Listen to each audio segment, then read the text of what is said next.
हम फिर आ गए तेनालीराम की कहानियों का पार्ट 5 लेके। तो आइए पहले तेनालीराम का परिचय देखते हैं और फिर कहानियां। आज हम देखेंगे तेनालीराम की कहानी जो बच्चों को बहुत पसंद आती है। तेनालीराम को उनकी प्रॉब्लम सॉल्विंग स्किल्स के लिए जाना जाता है। बच्चों को सबसे पहले उनके बारे में बता देना चाहिए। चलिए सबसे पहले जानते हैं तेनालीराम कौन थे और किस कारण से वो प्रसिद्ध हैं। तेनालीराम कृष्ण दक्षिण भारत के एक महान कवि, विद्वान, विचारक और विजयनगर के राजा कृष्णदेवराय के दरबार में विशेष सलाहकार थे। वो राजा को न केवल राज्य चलाने के लिए बेहतरीन सलाह देते थे, बल्कि अपनी चतुरता के कारण राज्य की किसी भी समस्या का समाधान करने की योग्यता रखते थे। उनकी तेज बुद्धि के कई किस्से और कहानियां हमारे देश में प्रसिद्ध हैं। तेनालीराम की कहानियां बहुत ही लोकप्रिय हैं, कहानियां जो उनकी चतुराई, बुद्धिमत्ता और हाजिर जवाबी को दर्शाती हैं। आज हम तेनालीराम की 3 अनोखी कहानियां देखेंगे। पहली कहानी रंग बिरंगे नाखून। एक बार की बात है, राजा कृष्णदेवराय के दरबार में एक बहेलिया आया। बहेलिये को देख राजा काफी खुश हुए, क्योंकि राजा को पशु पक्षी बहुत प्यारे थे और बहेलिया एक रंग बिरंगा सुंदर पक्षी दरबार में लेकर आया था। दरबार में आकर बहेलिया बोला, महाराज, मैं कल ही इस खूबसूरत और विचित्र पक्षी से जंगल से पकड़ कर लाया हूँ। यह बहुत सुरीला है और तोते की तरह बात कर सकता है। साथ ही यह मोर की तरह नाच भी सकता है। आपको पशु पक्षी बहुत पसंद हैं, इसलिए मैं इस पक्षी को आपके पास बेचने के लिए लाया हूँ। महाराज काफी खुश हुए और बोले, देखने में तो यह पक्षी खूबसूरत नजर आ रहा है।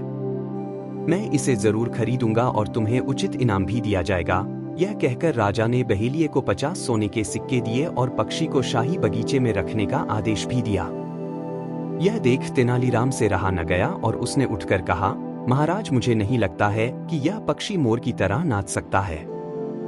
मुझे तो यह भी लगता है कि यह पक्षी कई सालों से नहाया तक नहीं है। यह सुनते ही बहेलिया घबरा गया और रोने वाला मुंह बनाकर बोला, महाराज, मैं बहुत ही गरीब बहेलिया हूँ। पंछियों को पकड़कर और उन्हें बेचकर ही मेरा घर चलता है। जितना मैं पशु पक्षियों को जानता हूँ, उसे प्रमाण की जरूरत नहीं है और न ही शक किया जाना चाहिए। बेशक मैं गरीब हूँ, लेकिन इसका मतलब यह नहीं कि तेनालीराम जी मुझे गरीब कहेंगे। यह बात सुनकर महाराज भी तेनालीराम पर नाराज हुए। उन्होंने तेनाली से कहा, क्या तुम अपनी इस बात को साबित कर सकते हो? इतने में तेनाली ने कहा, हाँ महाराज, मैं साबित कर सकता हूँ। ऐसा कहते हुए तेनाली एक जग में पानी भरकर ले आए और पिंजरे में बंद पक्षी पर डाल दिया। ऐसा करते ही दरबार में बैठा हर कोई आश्चर्यचकित होकर पक्षी की तरफ देखने लगा। राजा भी पक्षी को देखकर चौंक गए। तेनालीराम ने जैसे ही पक्षी पर पानी डाला, उस पर लगा सारा रंग उतर गया। पिंजरे में बंद पक्षी का रंग हल्का भूरा हो गया। राजा चौंक कर तेनाली की तरफ देखने लगे। तेनाली ने झट से राजा से कहा कि महाराज, यह एक जंगली कबूतर है, न कि कोई विचित्री पंछी।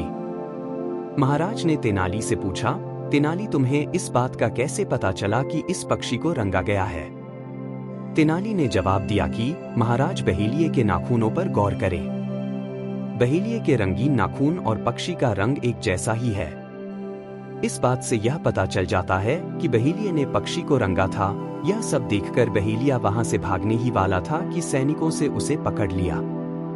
राजा ने उसे जेल में बंदी बनाने का आदेश दिया और उसके सोने के सिक्के तेनालीराम को दे दिए। कहानी से सीख। झूठ को चाहे जितना भी छिपाने की कोशिश की जाए, वो सामने आ ही जाता है। इसलिए कभी भी झूठ बोलकर या लालच से किसी भी चीज की चाह न रखें। हीरो का सच। राजा कृष्णदेवराय के दरबार में तेनालीराम नाम के मंत्री थे, जो बड़े ही कुशल और समझदार थे। एक बार महाराज के सामने ऐसा मामला आया कि उनके लिए न्याय करना मुश्किल हो गया। ऐसे में तेनालीराम ने सूझबूझ से काम लिया और राजा की उलझन सुलझाई। हुआ यूं कि एक दिन नामदेव नाम का एक व्यक्ति राजमहल में आया और न्याय की गुहार लगाने लगा। राजा ने उससे पूछा कि तुम्हारे साथ किसने अन्याय किया है, तो नामदेव ने पूरी बात बताई। नामदेव ने बताया कि वो कल अपने मालिक के साथ कहीं जा रहा था, तो उसे रास्ते में एक पोटली मिली जिसमें 2 चमकते हीरे थे। मैंने हीरे देखकर कहा कि मालिक, इन हीरों पर राज्य का अधिकार है, इसलिए इन्हें राजकोष में जमा करा देते हैं। यह बात सुनकर मालिक भड़क पड़ा और बोला कि हीरे मिलने की बात किसी को बताने की जरूरत नहीं है। इसमें से एक मैं रख लूंगा और एक तू रख लेना। यह बात सुनकर मेरे दिल में लालच आ गया और मैं अपने मालिक के साथ उनकी हवेली लौट आया। हवेली आकर मालिक ने मुझे हीरे देने से इनकार कर दिया। महाराज मुझे न्याय दीजिए।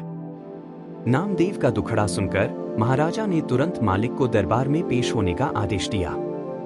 नामदेव का मालिक बहुत कपटी था। दरबार में आकर बोला कि महाराज यह बात सच है कि हमें हीरे मिले थे, लेकिन वो मैंने नामदेव को दे दिए थे। मैंने नामदेव को आदेश दिया था कि इन हीरों को राजकोष में जमा करा देना।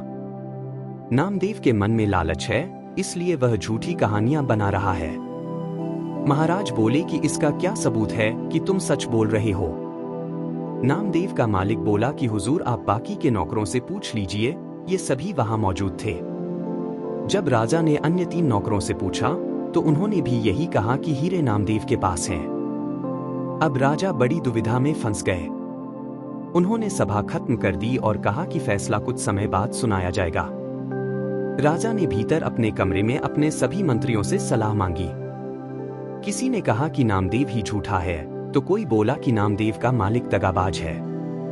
राजा ने तेनालीराम की ओर देखा जो अब तक शांत खड़े थे। राजा ने पूछा तुम्हारा क्या विचार है तेनालीराम? तेनालीराम बोले कि अभी दूध का दूध और पानी का पानी हो जाएगा, लेकिन आप सभी को कुछ समय के लिए पर्दे की पीछे छुपना होगा।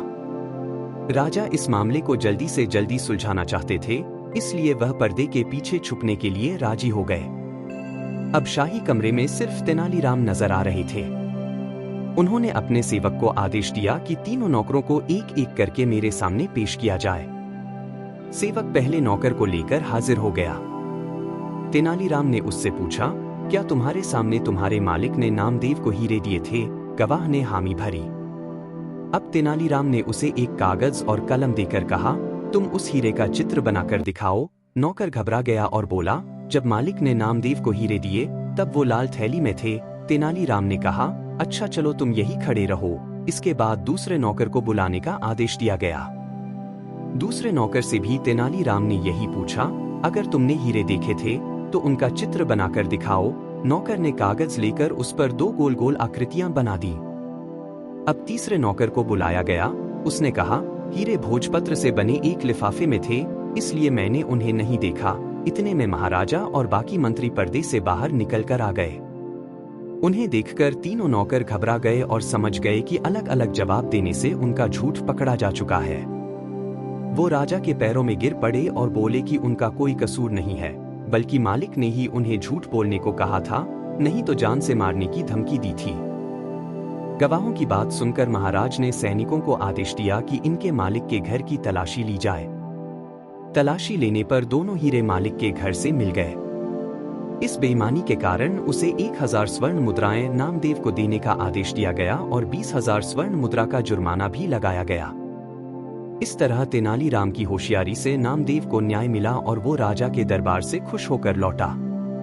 कहानी से सीख। इस कहानी से हमें यही शिक्षा मिलती है कि झूठ ज्यादा समय तक छिपा नहीं रह सकता, इसलिए कभी झूठ का सहारा नहीं लेना चाहिए। साथ ही लालच का परिणाम हमेशा बुरा ही होता है। तीसरी कहानी खूंखार घोड़ा। बहुत समय पहले की बात है। दक्षिण भारत में विजयनगर नाम का एक साम्राज्य हुआ करता था और उस साम्राज्य की बागडोर राजा कृष्णदेव राय के हाथ में थी। एक दिन उनके राज्य में एक अरबी व्यापारी घोड़े बेचने आया। उसने राजा के सामने अपने घोड़ों की इतनी तारीफ की कि महाराज कृष्णदेव उसके सभी घोड़ों को खरीदने के लिए तैयार हो गए। राजा ने व्यापारी की बातों में आकर सारे घोड़े खरीद तो लिए, लेकिन उनके सामने अब एक बड़ी मुश्किल खड़ी हो गई। मुश्किल यह थी कि सभी घोड़ों को रखा कहाँ जाए। दरअसल घोड़ों की संख्या इतनी ज्यादा थी कि राजा का घुड़साल उन सभी घोड़ों को रखने के लिए बहुत छोटा था। इस समस्या से निपटने के लिए राजा ने एक उपाय निकाला और सभी दरबारियों के साथ पूरी प्रजा को हाजिर होने का आदेश दिया। राजा का आदेश मिलते ही मंत्रियों और राज दरबारियों के साथ पूरी प्रजा अपना सारा कामधाम छोड़कर राजमहल के बाहर जमा हो गई। इसके बाद राजा कृष्णदेव वहां पहुंचे और कहा, मैंने आप सभी को एक जरूरी काम देने के लिए यहाँ बुलाया है। इतना कहकर राजा ने सभी के सामने अपनी बात रखी। हमने अरबी घोड़ों की एक खेप खरीदी है। ये सभी घोड़े बहुत लाजवाब और बेशकीमती हैं, लेकिन अफसोस हमारे घुड़साल में इन सभी को रखना संभव नहीं। नया घुड़साल तैयार होने में करीब 3 महीने का वक्त लगेगा। इसलिए मैं चाहता हूं कि राज्य के सभी मंत्रियों और दरबारियों के साथ हमारी प्रजा भी 3 महीने के लिए इन घोड़ों की देखभाल करे। इसके लिए राज दरबार के खजाने से हर महीने सभी को एक एक सोने का सिक्का दिया जाएगा। महीने में एक सोने के सिक्के के बदले घोड़ों को संभालना और उनके चारे पानी का प्रबंध करना बहुत ही मुश्किल था, लेकिन कोई भी इस संबंध में कुछ न बोल सका, क्योंकि आखिर राजा का आदेश जो था। फिर क्या सभी एक एक घोड़ा लेकर अपने घर की ओर चल दिए। वहीं एक घोड़ा तेनालीराम को भी मिला। तेनालीराम बहुत ही बुद्धिमान और चतुर था। वह अपने घोड़े को ले गया और घर के पीछे घासफूस की छोटी सी घुड़साल बनाकर घोड़े को वहां बांध दिया। राज्य की सारी प्रजा राजा के क्रोध से बचने के लिए अपना पेट काटकर घोड़ों की खूब सेवा करने लगी। वहीं तेनालीराम घुड़साल में बनी छोटी सी खिड़की से घोड़े को हर रोज थोड़ा सा ही चारा देता। देखते ही देखते 3 महीने पूरे हो गए। समय पूरा होने के बाद सभी को राजमहल फिर से बुलाया गया। राजा का आदेश सुनकर सभी अपना अपना घोड़ा ले राजमहल पहुंच गए, लेकिन तेनालीराम खाली हाथ ही पहुंचा। तेनालीराम के साथ घोड़ा न देख राजा हैरान हुए और उससे घोड़ा न लाने की वजह पूछी। राजा के सवाल पर तेनालीराम बोला, महाराज घोड़ा काफी बिगड़ैल और खूंखार हो चला है, इसलिए अपने साथ लाना तो दूर, मेरी उसके घुड़साल में जाने की भी हिम्मत नहीं हुई। तेनालीराम की बात सुनते ही राजगुरु बोले, महाराज तेनालीराम झूठ बोल रहा है, हमें खुद जाकर इस बात का पता लगाना चाहिए। राजगुरु की बात सुनकर राजा कृष्णदेव उन्हें खुद तेनालीराम के घर जाकर सच्चाई का पता लगाने को कहते हैं। राजा के आदेश पर राजगुरु तेनालीराम के साथ कुछ दरबारियों को लेकर उसके घर की ओर चल देते हैं। तेनालीराम के घर पहुंच जैसे ही राजगुरु की नजर वहां बने घुड़साल पर पड़ी, वह बोले, मूर्ख तेनाली, इस छोटी सी कुटिया में घोड़े को रखा है और तुम इसे घुड़साल कह रहे हो। राजगुरु की बात पर तेनालीराम बोला, राजगुरु आप बहुत ही विद्वान हैं, तो आपको अधिक पता होगा। मैंने यह कुटिया घोड़े को रखने के उद्देश्य से बनाई, इसलिए इसे घुड़साल कह दिया, लेकिन घोड़ा सच में बहुत खूंखार हो गया है। इसलिए पहले आप उसे खिड़की से झांक कर देख लें, उसके बाद ही इस कुटिया के अंदर जाएं। राजगुरु तेनालीराम की बात मानकर घोड़े को देखने के लिए घुड़साल की खिड़की के पास जैसे ही अपना चेहरा लाते हैं, भूखा घोड़ा लपककर उनकी दाढ़ी मुंह से पकड़ लेता है। राजगुरु अपनी दाढ़ी को छुड़ाने की काफी मशक्कत करते हैं, लेकिन असफल रहते हैं। ऐसे में जब हर जतन करने के बाद भी घोड़ा राजगुरु की दाढ़ी नहीं छोड़ता, तो एक दरबारी अपनी तलवार से राजगुरु की दाढ़ी काट देता है और घोड़े से उनकी जान छूटती है। घोड़े से किसी तरह जान बचने के बाद राजगुरु साथ आए कुछ दरबारियों को घोड़े को महल ले चलने का आदेश देते हैं। तेनालीराम का घोड़ा पकड़कर राज दरबार में पेश किया जाता है। 3 महीने से घोड़े को ठीक से चारा पानी न मिलने की वजह से वह बहुत ही दुबला पतला दिख रहा था। जब राजा घोड़े की यह हालत देखते हैं, तो तेनाली से इसके पीछे की वजह पूछते हैं। राजा के सवाल पर तेनाली जवाब देता है, मैंने घोड़े को हर रोज थोड़ा ही चारा दिया, जिस प्रकार आपकी प्रजा कम भोजन में गुजारा करती है। इस कारण घोड़ा कमजोर और बिगड़ैल हो गया। तेनालीराम ने कहा, राजा का धर्म प्रजा की सुरक्षा और देखभाल करना होता है, न कि उन पर अतिरिक्त बोझ डालना।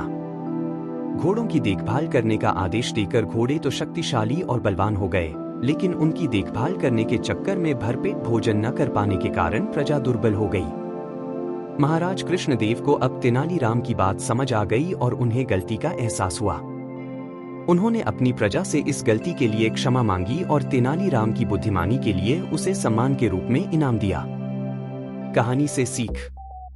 तेनालीरामा और खूंखार घोड़ा कहानी से सीख मिलती है कि कोई भी फैसला लेने से पहले अच्छी तरह सोच विचार कर लेना चाहिए, ताकि उसके दुष्परिणाम किसी और को न भुगतने पड़े।